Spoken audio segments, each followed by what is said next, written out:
tea, we all get served from the same pitcher in a fair way. It's a very egalitarian way of making tea, especially from a society where status is super important. To make the statement that around the tea table, while we may show respect by pouring for some people before others, we're all going to be drinking the same tea, and all the guests will enjoy the same tea. There we go. Real good. Let's do it again to show you from the top. So, steep the tea. How long and what temperature to steep your tea is part art and part science. More tea means shorter steep time. More heat means shorter steep time. More water means longer steep time. And each of the 6 different types of Chinese tea will have different times in general. There's no way to cover steep times and temperatures for every single tea in the world here, but I do have cards that come with every one of my teas, and those can be a baseline for easy drinking. So this is definitely a good one for those people who don't want anything that crazy, good, easy, sweet drinking tea. And now we're at my favorite part of the tea session. We'll just keep doing it. Make tea for your friends, make tea for yourself, enjoy your tea time with your friends or just with yourself if you're by yourself. So on my site, I don't like to use the word servings, I use the word sessions, because one session's worth of tea is able to make tea for several people over the whole of this tea session. I mean, this tea can be received 10, 15 times in this size Lily cup. So that's way more than one mug's worth. And also, don't feel pressure to drink all the steeps. Enjoy as much as you want. No one's counting. So once you're finished, cleaning up properly will make your set last longer.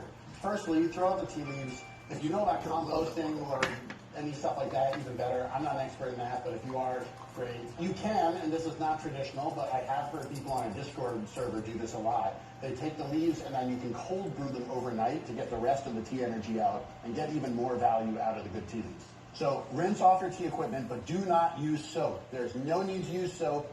We will be doing a boiling water wash the next time we make tea, and we don't want any soap residue on the cups. You don't even want to be thinking about whether your tea may have soap flavor in it because it'll mess with your head.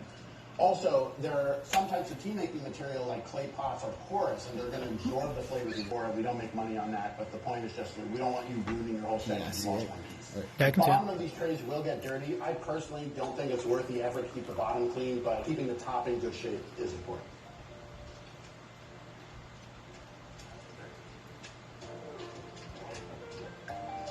Thank you all so much for watching. If you made it to the end, I'm sure you're like me where, tea has really, something about tea has reached you. As you can see, the tea for me has really changed my life, not just as a hobby, but as also a way to keep up with friends, meet new friends, and internet people, and just approach life more mindfully. Make sure to subscribe to the channel if you haven't already, ring the bell, and check out my new podcast that's just been released. The link is in the description. That's a really fun show. I think you guys will enjoy it.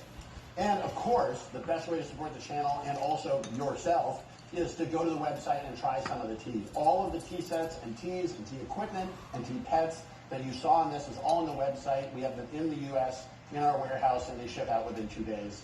Jessie'sTeahouse.com. Please leave comments about whatever you'd like to see in future episodes of Teaism. Thank you again to our mountain in Taiwan. I'm here with Jamie. And I'm very glad to be able to introduce Jamie because Jamie's family is the tea provider for our Taiwan. You're not recording it, right? I was just up now I am. I don't know what you're doing. Her workshop with her family. They have a special type of charcoal roasting method that we're going to be talking about. And I'm just very excited to be able to have an actual tea person on the podcast. So welcome. Thank you. So Jamie, tell us real quickly about yourself. How did you get into tea and how did you find your way here? Hi everyone, I'm Jamie. So my family originally is from Guangdong, and we just been expanding all over Taiwan in different tea regions, and now we also grow tea on Qilai Mountain at 2,000 meters. I have to talk about that your family is one of the last people doing it, right? Yeah, I would say it's an old artisanal craft because it requires so much work and so much time. It's very time consuming. You have to be there the whole day. You have to flip the tea every 20 minutes. And that truly is very different from the electric roasting tea. So let's see here. What are you looking for when you are making this tea? What are you doing?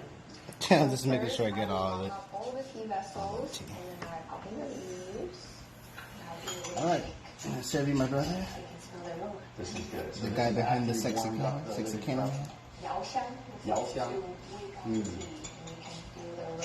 And it's got that roasty aroma flavor, which is very nice.